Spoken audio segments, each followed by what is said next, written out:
Family, good morning and welcome back to our channel. নমস্কার, আমি ঋতুপর্ণা। আমার আরও আরেকটি ব্লগে সবাইকে জানাই স্বাগত। তো চলতে থাকো আরও আরেকটা দিন আমার সাথে, আর এনজয় করতে থাকো আমার এই সুন্দর মুহূর্তগুলো।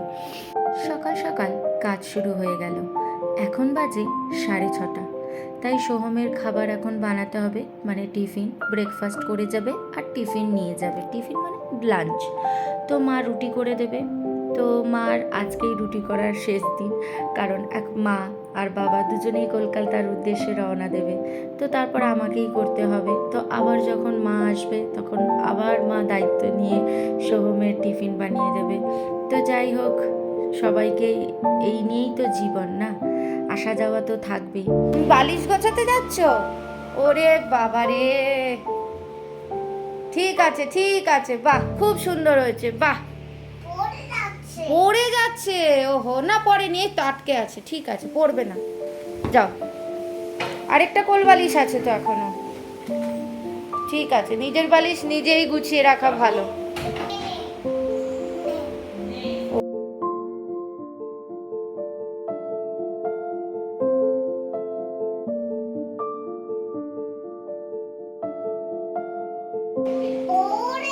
পড়ে যাচ্ছে, পড়ে যাচ্ছে, দাও। ও পাচ্ছ না তুমি, আমি গুছিয়ে দেবো। হ্যাঁ, বাহ সুন্দর, বাহ খুব সুন্দর। হ্যাঁ চলো এবার ব্রাশ করে নি, চলো। একটু ঘরটর সব পরিষ্কার করে নিচ্ছি, কারণ এখানে না প্রচণ্ড ধুলো পড়ে। এখানকার ওয়েদার না একটু ড্রাই তো, আর এখানে প্রচণ্ড ধুলো ওড়ে। তুমি ঘর ঝাড়ু দিয়ে ঘর মুছে নেবে, তারপরেও দেখবে ধুলো। তো যাই হোক, দেখো লাল আলমারিটা এদিক থেকে এদিকে সরিয়ে নিয়েছি, এখানে শ্রিয়ানের জামা থাকে। আর এইদিকে ড্রেসিং টেবিলটাকেও দেখো এই সাইডে সরিয়ে নিয়েছি, কারণ এই জায়গাটা না একদম মোছা হয় না ভালো করে। তাই আজকে সরিয়ে দিয়েছি। আজকে বর্ষাকে বলবো এই জায়গাটাকে একটু ভালো করে মুছে নিতে, তা নাহলে এই জায়গাটা একদম দাগ পড়ে যাচ্ছে না মুছতে মুছতে। তো এই ঘরেও এসে একটু জানলা টান্নাগুলো মুছে দিলাম, কারণ এত ধুলো তো, তোমাদেরকে তো বললাম। কিছু করার নেই, আমি একদিন গ্যাপ দিয়ে দিয়েই মুছি, কিন্তু দেখছি যে না, একদিন গ্যাপ দিলেও দেখছি একটা হালকা ধুলো পড়ে যাচ্ছে। আঙ্গুল দিলেই না আঙ্গুলের মধ্যে লাগছে। কি করব, এত কি করে পরিষ্কার করব এত সব ধুলো? মানে এত ধুলো এখানে যে মোছার পরেও যেন ধুলো থেকে যায়। তো যাই হোক, এসে সোহমের টিফিনটা একটু রেডি করে দিলাম, কারণ সোহমের অফিস বেরোনোর টাইম হয়ে গেছে। তো আজকে আমি ওর অফিসের টিফিনটা ওর হাতে দিয়ে দিলাম। এদিকে কিচেনে চলে আসলাম একটু পরিষ্কার করার জন্য। এই জায়গাটাতে আমার সব বড় বড় জিনিস রাখা থাকে। তো যেহেতু এখন মা আছে তাই একটু সময় আছে, কারণ টুকটাক কাজ মাও করে দেয়। তো কালকে থেকে তো সেই একাই থাকবো, অনেক কাজের চাপ পড়ে যাবে। তাই ভাবলাম যে না, আজকে এই ভেতরটা একটু পরিষ্কার করে নিই। আর আমি ভিতরে একটু ন্যাপথলিনও দিয়ে রেখে দিই, কারণ আমার এই পোকামাকড়ের না ভীষণ ভয় লাগে যদি পোকামাকড় হয় ভিতরে, কারণ এটা একটু কোণের দিকে, তাই জন্য। তো যাই হোক, সকালে যে চাটা খেয়েছিলাম সেসব কাপ টাপ একদম ধুয়ে রেখে দিলাম, কারণ এবারে যাব আমি স্নান করতে। স্নান টান করে আসবো, এসে ব্রেকফাস্ট করবো। তো এদিকে দেখো বর্ষা ওর মেয়েকে নিয়ে এসছে। তো শ্রিয়ান ওর সাথেই বসে বসে গাড়ি নিয়ে খেলছে। তো মেয়েটা না ভীষণ শান্ত, খুব শান্ত, এক জায়গায় বসে থাকে। আর আমার ছেলেই খালি এদিক ওদিক নাচন গোদন করে যাচ্ছে। তো যাই হোক, আজকে ফুলকপি হবে। ফুলকপিটা সেদ্ধ করে এখানে রেখে দিয়েছি। ফুলকপির আলুও কাটা হয়ে গেছে। আর এখানে ছেলের ডাল বসাবো। আর ভাতও ফুটে গেছে, তাই ভাতটা বন্ধ করে রেখে দিয়েছি। তো এদিকে ফুলকপি ভাজা বসিয়ে দিয়েছি। ফুলকপি, কারণ স্নান টান করে অনেকক্ষণই চলে এসেছি, এসে আর তোমাদের সামনে আসা হয়নি।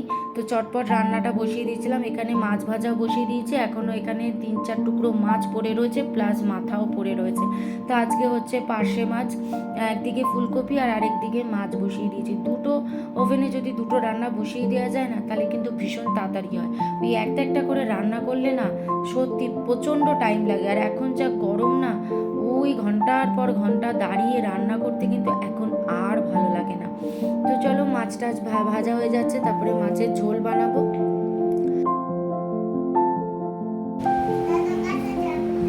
হ্যাঁ তা তুমি তাড়াতাড়ি খেয়ে নাও। আমি দরজা বন্ধ করে চলে যাব? তুমি একা একা খাবে? হ্যাঁ ঠিক আছে।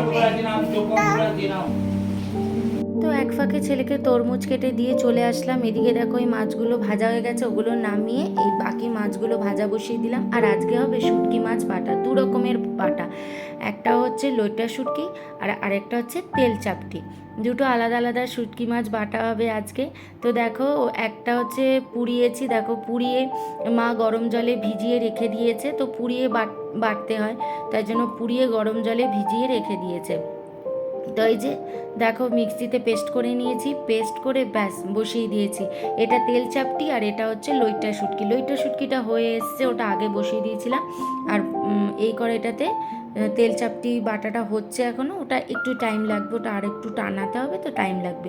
আর এদিকে হচ্ছে শোল মাছের শোল মাছ বলছি, পার্শে মাছের ঝোল আমার হয়ে গেছে, নামিয়ে রেখে দিয়েছি। আর এদিকে হচ্ছে ফুলকপি, এই যে ব্যাস আজকের এই মেনু আমাদের। রান্নাবান্না সব কিছু হয়ে গেছে একদম ঝটপট। তো এখন হচ্ছে আমরা লাঞ্চ করবো। এখন 2টো বেজে গেছে, আজকে একটু দেরি হয়ে গেছে। তো শুটকি মাছ বাটা এসব করতে গিয়ে না একটু দেরি হয়ে গেছে। তো চাই এখন লাঞ্চ করতে বসবো। তো চলো আবার লাঞ্চ করে একটু রেস্ট ফেস্ট নিয়ে আবার তোমাদের সাথে দেখা হচ্ছে সন্ধ্যেবেলায়। এদিকে দেখো যেই কাপড়টা দিয়ে আমি ওভেন মুছি, তো ওটাকে আজকে একদম গরম জলের মধ্যে ভালো করে ফুটিয়ে নিচ্ছি সাবান দিয়ে, কারণ ওটা একটু মুছতে মুছতে একটু তেল কাজটা হয়ে যায়, তো তাই গরম জলে ফুটিয়ে নিলে কী হয় বলো তো, ওই তেল ভাবটা চলে যায়। তো কোথায় যাচ্ছিস? এদিকে আসো। কে যাবে? দাদুভাই যাচ্ছে না, দাদুভাই আসছে তো। দাদুভাই যাবে আর দিদা যাবে, আমি যাব না। না, ঘাড় নাচছে, বলছে না এখন আমি যাব না, তাই না? হ্যাঁ হ্যাঁ, দিদা আসবে তো, দিদাকে নিয়ে আয়। না দিদা জামা পরেছে তো, দিদাও তো যাবে। যাও। মা আর বাবা গেল মন্দিরে। এই সামনে অনেক মন্দির আছে, শিব মন্দির আছে, এক জায়গায় বজরংবলী মন্দির আছে, গণেশ মন্দির আছে, তো ওখানেই গেল। তো তাই শ্রীহানও তাদের সাথে গেল আর কি। ওর তো ঘুরতে যেতে ভালোই লাগে, আর ও কিন্তু মন্দির যেতে খুব পছন্দ করে, গিয়ে আবার নমস্কার করবে, প্রদীপ থেকে আগুন নিয়ে মাথায় দেবে। তো তাই ওকে বলে দিলাম যে ঠাকুরকে নমস্কার করবে কিন্তু। তো চলো, ওই দেখো দৌড়ে সবার আগে চলে যাবে, ও গিয়ে আগে লিফটের সুইচটাকে টিপে দেবে, এটাই হচ্ছে ওর কাজ। টিপ পড়েছো? হ্যাঁ, কোথায় টিপ পড়েছো? কোথায় টিপ পড়েছো বলো? মন্দিরে বলো।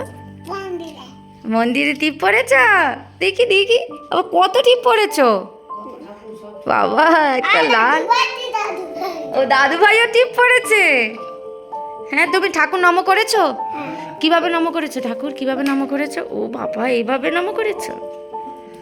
দিদা ফুল মাথায় দিয়ে যাবে, যাও যাও। ব্যাস, নম করতে হয়। কে এসে দেয়?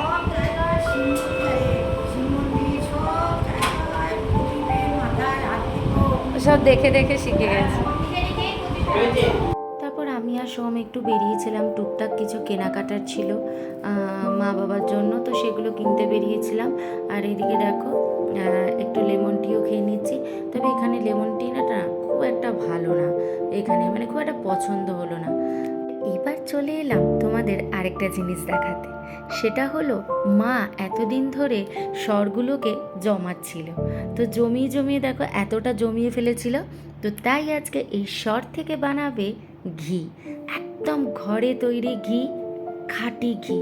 তো আমি এই সরটার খুব একটা জমাতে পারি না, কারণ আমার সর না ভীষণ ভালো লাগে খেতে, তো আমি সর খেয়ে নিতাম। তো এতদিন মা ছিল, তো মা যখন শ্রিয়ানকে মানে দুধ দিয়ে যেত, ওই যে দুধের যে সরটা পড়তো মা সবসময় তুলে রেখে দিত, তো অনেকটা জমে গেছিলো, প্রায় 1 মাস মতো জমিয়েছে মা এটা। তো সেটা দিয়ে আজকে ঘি বানাচ্ছে। তো এই দেখো ঘিটা কিন্তু আস্তে আস্তে তৈরি হচ্ছে, আস্তে আস্তে ফুটতে ফুটতে ঘিটা তৈরি হচ্ছে। তো দেখো ঘি অনেকটাই তৈরি হয়ে গেছে, আর একটুখানি বাকি আছে। ব্যাস এই সাদা সাদাগুলো আর একটু লাল হয়ে যাবে, ব্যাস তাহলে ঘি তৈরি। তো এই দেখো ঘি কিন্তু একদম তৈরি হয়ে গেছে, কিছুই না, যা সরটাকে ফোটাতে ফোটাতে ফোটাতে এই যে এরকম কালার এসে যাবে। তো দেখো কি সুন্দর গন্ধটাও না দারুণ ছিল। তো সারা রাত থাকার পরে দেখো পরের দিন ঘিয়ের কালারটা ঠিক এইরকম চলে এসছে, আর স্মেলটাও কিন্তু দারুণ ছাড়ছিল। তো যাই হোক, এবার চলে এলাম একদম ভিডিওর এন্ডে। তো এই দেখো মা বাবার ব্যাগ একদম গোছানো হয়ে গেছে। তোমরা যখন এই ব্লগটা দেখবে ততক্ষণে মা আর বাবা বেরিয়ে গেছে কলকাতার উদ্দেশ্যে। তো যাই হোক, আবার একা থাকার দিন, আবার এই ঘরটা কিরম খাকা করবে। আমি আর আমার ছেলে সারাদিন একা কাটাবো। আবার সন্ধে যখন সোহম আসবে তখন হয়তো আর একটু কথাবার্তা হবে, এই আর কি। তো এই যা, মেয়েদের তো এটাই জীবন না। এখন আবার ঘর খালি হয়ে যাবে। এত দিন সারাক্ষণ ঘরের মধ্যে একটা কথাবার্তা চলতো, একটা মজা হতো। ছেলে খালি দাদুভাই দাদুভাই, দিদা মা মেরেছে, মানে আমি যখনই মারতাম মাকে গিয়ে নালিশ করতো, আমার বাবাকে গিয়ে নালিশ করতো যে মাকে বকে দাও, মা মেরেছে, এই আর কি। তো এগুলো খুব মিস করবো। আর জানি না ছেলে কি করবে, ও তো খুব একটা বুঝতে পারছে না, ও ব্যাগ ট্যাগগুলো দেখছে কিন্তু ওর মধ্যে এখনও সেই ফিলিংসটা আসেনি, মানে সেই বোঝার ক্ষমতাটা ওর আসেনি। ওকে আমি যতবার বলছি যে দিদা দাদুভাই কিন্তু কালকে কলকাতা চলে যাবে, তুমি কি যাবে দিদা দাদুভাইয়ের সাথে? একবার বলছে হ্যাঁ যাবো, একবার বলছে না যাবো না, বাবা আসুক অফিস থেকে বাবার সাথে যাব। মানে আমি, ওর বাবা আর ও, এই তিনজনই ও ভাবে আমরা গেলে আমরা এই তিনজনই যাব, ওর মধ্যে এটাই রয়েছে আর কি। তো যাই হোক, ও এখনও অতটা বুঝতে পারছে না। জানি না কালকে যাওয়ার দিন কি করবে, কাঁদবে না যেতে চাইবে, কি করবে জানি না।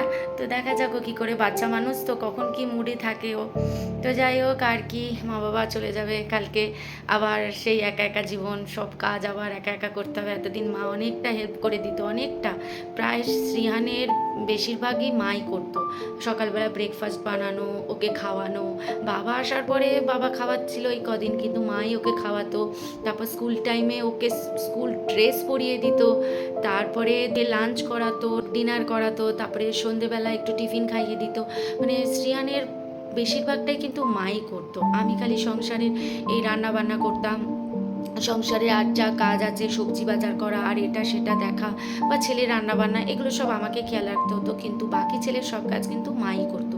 এই বসে বসে খাওয়ানো এই অভ্যেসটা না আমার প্রায় চলেই গেছে। তোমরাই ভাবো, প্রায় 1 বছর, প্রায় পুরো 1 বছর হয়নি, প্রায় 1 বছর ধরে মা ওকে খাওয়াচ্ছিল। অভ্যেস তো হয়েই যাবে, কারণ অনেক দিন হয়ে গেছে, প্রায় 1 বছর ধরে মাই ওকে একটানা খাইয়ে এসছে। তো চলো তাহলে ভিডিওটা এখন এন্ড করছি এখানেই, কারণ কাল তোমরা যখন ভিডিওটা পাবে তখন তো মা বাবা বেরিয়েই গেছে। যখন আমি আর শ্রিয়ান ঘরে একা, সোহম যাবে মানে মা বাবার সাথে যাবে, মা বাবাকে তুলে দিয়ে আসবে, তো আমি আর শ্রিয়ান একাই থাকবো ঘরে। তো যাই হোক, মন তো খারাপ লাগে সবারই। তো ঠিক আছে, চলো আবার দেখা হবে তোমাদের সাথে নেক্সট ব্লগে। ভালো থেকো, সুস্থ থেকো, বাই, গুড নাইট।